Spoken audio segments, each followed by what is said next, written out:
Halo Bapak Ibu guru hebat. Kita lanjutkan ya untuk pelatihan mandiri kita di platform Merdeka Mengajar atau PMM. Jadi hari ini kita akan masuk ke ini ya, pelatihan mandiri kita untuk modul ketiga, yaitu topik profil pelajar Pancasila, tema dimensi kebinekaan global. Ini tema kedua ya untuk profil pelajar Pancasila setelah beriman dan bertakwa kepada Tuhan Yang Maha Esa dan berakhlak mulia. Oke Bapak Ibu guru, langsung saja kita ke platformnya. Kita langsung meluncur ke aplikasi profil platform Merdeka Mengajar. Langsung saja ke pelatihan mandiri, kemudian kita langsung masuk ke profil pelajar Pancasila. Kita masuk ke modul yang ketiga. Nah, kita di modul ketiga ini dalam setiap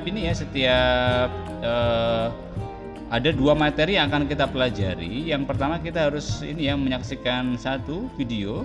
Jadi Bapak Ibu guru memang disarankan untuk sekali lagi melihat video penjelasan ini, dikemas dengan sangat interaktif sekali. Jadi ini dalam video ini menggambarkan bagaimana sih harapan atau gambaran dari pelajar kita ya mengenai kebinekaan global ini supaya tumbuh dan matang dalam diri murid-murid kita. Sekali lagi ini nanti videonya dikemas dalam bentuk keseharian murid sehingga memudahkan kita untuk memahami tentang dimensi kebinekaan global ini. Jadi nanti Bapak Ibu guru ya simak dari awal sampai akhir ya video ini ya. Kemudian berikutnya kita akan diminta untuk latihan pemahaman.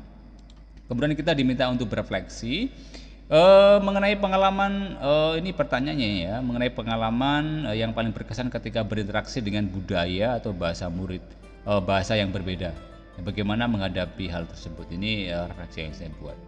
Kemudian berikutnya untuk elemen dimensi kebudayaan global ini yang juga harus kita tonton. Ini ada beberapa video, jadi memang agak panjang ya, karena kalau kita bicara soal ini profil pelajar Pancasila, jadi setiap profilnya itu memiliki elemen-elemen. Jadi kalau yang elemen berkebinekaan global ini ada elemen mengenal berbagai budaya, kemudian elemen berkomunikasi dan berinteraksi antar budaya, kemudian elemen berefleksi dan bertanggung jawab terhadap pengalaman kebinekaan, kemudian ada elemen berkeadilan sosial. Jadi ada 1, 2, 3, 4 elemen Bapak Ibu guru ya untuk dimensi ini ya, untuk berkebinekaan global ini. Nanti masing-masing kita harus akan dijelaskan ya dalam bentuk video. Nah, dalam video yang pertama ini jelas mengenai elemen mengenal dan menghargai budaya. Nanti dalam video ini kita didorong untuk kita diminta untuk mendorong murid-murid untuk semakin mengenal berbagai macam kelompok dan mencoba atau kita diajak untuk menghargai. Kemudian sekali lagi materi ini juga diharapkan mampu untuk melihat tahapan perkembangan elemen mengenai mengenal dan menghargai budaya di setiap fase murid. Jadi nanti ini akan sebagai penjelasan. Kemudian di bawahnya itu ada alur perkembangan elemen. Jadi seperti yang tadi Bapak Ibu guru ya, kita diminta untuk membuka lampiran ini. Dan di lampiran ini sekali lagi menjelaskan per fase. Jadi fase A, fase B, fase C, fase D, dan fase E memiliki alur capaian yang berbeda-beda. Misalkan di fase D untuk sub elemen mengalami budaya dan identitas budaya. Jadi nanti memahami perubahan budaya seiring waktu dan situasi konteks ya, baik dalam skala lokal, regional, nasional, menjelaskan identitas diri yang terbentuk dari budaya bangsa. Dan ini yang Bapak Ibu guru nanti kita semua harus pahami mengenai alur perkembangan dimensi ini sesuai dengan fasenya Bapak Ibu guru ya. Kalau fase A berarti sekali lagi untuk usaha SD dari kelas 1 dan 2 sampai ke fase yang F. Ini nanti disimak Bapak Ibu guru ya, jangan lupa supaya pemahaman kita menjadi lengkap. Nah setelah itu kita akan melihat sekali lagi per elemen ini, kita harus melihat video penjelasannya. Kita diminta untuk secara runut dan urut ya, dari elemen mengenal dan menghargai budaya sampai kepada elemen berkeadilan sosial. Nah di sini Bapak Ibu guru, jadi setelah itu kita diminta untuk melakukan refleksi. Ini pertanyaannya, adakah budaya tradisi khas di sekolah Bapak Ibu guru? Ini yang ada di sekolah saya ya, yang saya refleksikan. Kemudian setelah selesai untuk melakukan aktivitas ini ya, untuk dua materi ini, jadi kita nanti diminta sekali lagi untuk yang terakhir itu mengerjakan post testnya, mengecek pemahaman kita gitu kurang lebih. Jadi langsung saja Bapak Ibu guru, kita masuk ke post test kita. Kita langsung saja mulai kerjakan untuk yang dimensi berkebenangan global.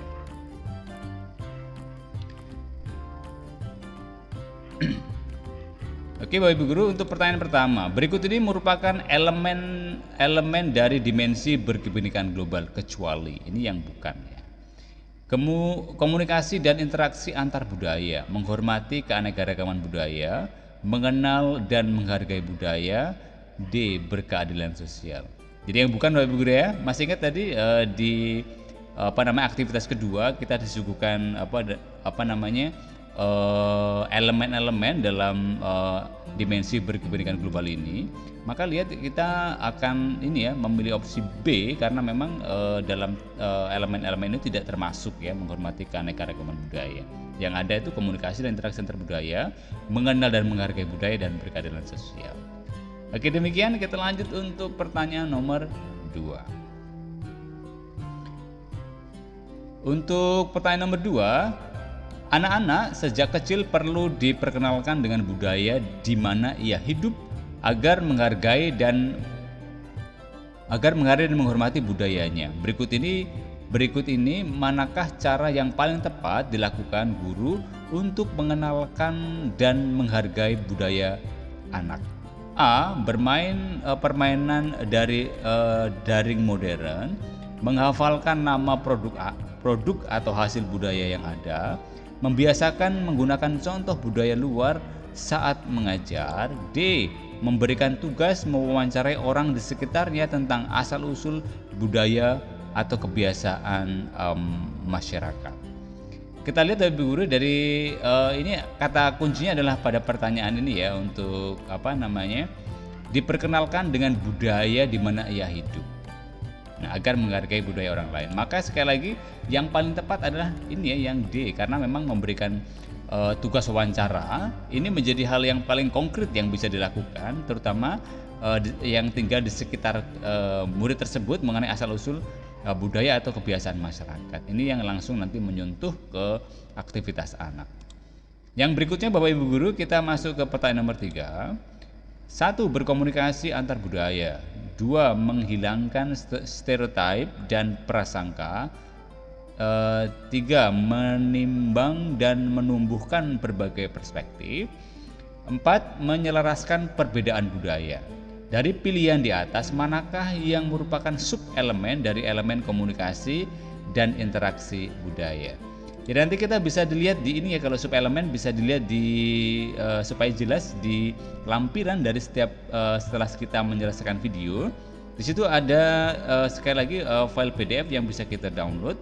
Di situ menampilkan sub-elemen yang ada pada setiap dimensi, setiap elemen gitu ya. Jadi ada sub-elemennya. Jadi yang bukan merupakan ini ya, yang adalah yang 2 dan 3. Jadi kita menghilangkan stereotip dan prasangka, kemudian menimbang dan menumbuhkan berbagai perspektif. Sekali lagi ini yang merupakan sub-elemen dari elemen komunikasi dan interaksi budaya. Jadi kita simak kembali di file PDF yang bisa di-download setelah kita menyaksikan video di elemen komunikasi dan interaksi budaya. Untuk pertanyaan berikutnya ada di pertanyaan nomor 4. Saatnya mempunyai banyak sekali teman yang latar belakang yang berbeda-beda. Ia sering melihat kebiasaan temannya yang berbeda dengan dirinya. Tak jarang ia berbeda pendapat dengan temannya sehingga membuatnya kesal dan mengungkapkan dan menganggapnya kurang baik. Sebagai guru, apa yang harus dilakukan agar Satya dapat belajar dari pengalaman kebinekaannya? Apakah A. menasihati Satya dan temannya karena membuat kegaduhan ketika berpendapat? Kemudian B. memisahkan Satya dari temannya yang dianggap berbeda dan kurang baik. C. meminta Satya mengalah dan mengikuti pendapat temannya. Atau D. mengajak Satya merefleksikan pengalamannya dengan pertanyaan-pertanyaan yang tepat. Jadi sebagai Bapak Ibu, sebagai guru, jadi apa yang harus kita lakukan ketika melihat ini ya perbedaan yang pengalaman murid kita antar satu murid dengan yang lain. Tentu kita akan mengajak Satya merefleksikan pengalaman dengan pertanyaan-pertanyaan yang tepat. Jadi mungkin akan merangsang Satya untuk sebetulnya itu bukan sesuatu yang sesuatu yang bisa membuat perpecahan, tapi saling menghargai sebuah perbedaan.